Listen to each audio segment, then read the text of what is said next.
Welcome to Daily Scripture Reading. I do not own the rights to this music. 1 Samuel chapter 4, this is the Amplified Version. Philistines take the ark in victory. And the word of the Lord through Samuel came to all Israel.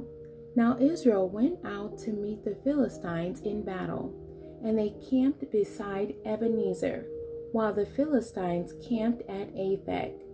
The Philistines assembled in battle formation to meet Israel, and when the battle was over, Israel was defeated by the Philistines, who killed about 4,000 men on the battlefield. When the people, soldiers, came into the camp, the elders of Israel said, "Why has the Lord defeated us today before the Philistines? Let us bring the ark of the covenant of the Lord here from Shiloh, so that he may come among us and save us from the hand of our enemies."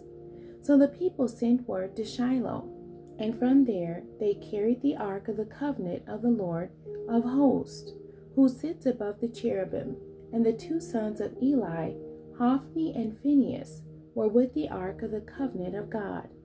So it happened that as the ark of the covenant of the Lord came into the camp, all the people of Israel shouted with a great shout, and the earth resounded. When the Philistines heard the noise of the shout, they said, "What does the noise of this great shout in the camp of the Hebrews mean?" Then they understood that the ark of the Lord had come into the camp. The Philistines were afraid, for they said, "God has come into the camp." And they said, "Woe! Disaster is coming to us. For nothing like this has happened before. Woe to us! Who will rescue us from the hand of these mighty gods? These are the gods who struck the Egyptians with all kinds of plagues in the wilderness. Take courage and be men, O Philistines, so that you do not become servants to the Hebrews, as they have been servants to you. Act like men and fight." So the Philistines fought Israel. Israel was defeated, and every man fled to his tent. It was a very great defeat, for 30,000 foot soldiers of Israel fell. Also, the ark of God was taken, and the two sons of Eli, Hophni and Phinehas, were killed. Now a man from the tribe of Benjamin ran from the battle line and came to Shiloh that same day with his clothes torn and dust on his head, as signs of mourning over the disaster. When he arrived, Eli was sitting on his seat by the road, keeping watch, because his heart was anxious about the ark of God. When the man arrived to report the news in the city, everyone in the city cried out to God for help. When Eli heard the noise of the outcry, he asked, "What is the noise of this uproar?" And the man came hurriedly and told Eli.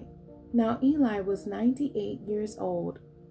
His eyes were dim, so that he could not see. The man said to Eli, "I have come from the battle line.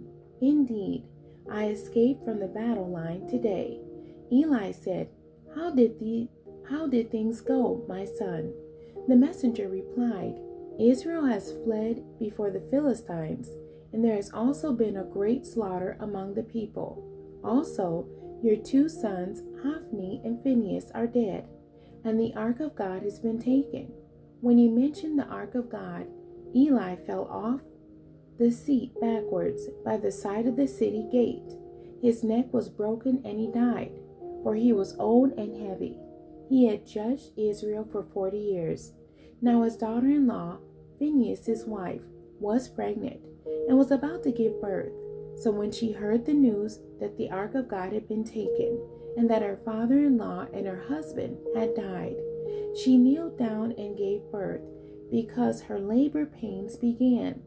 And about the time of her death, following the sudden birth, the women attending her said to her, "Do not be afraid, for you have given birth to a son." But she did not answer or pay any attention. And she named the boy Ichabod, saying, "The glory has left Israel, because the ark of God had been taken, and because of the deaths of her father-in-law and her husband. She said, "The glory has left Israel, for the ark of God has been taken." The end. God bless you, and thank you for joining me today.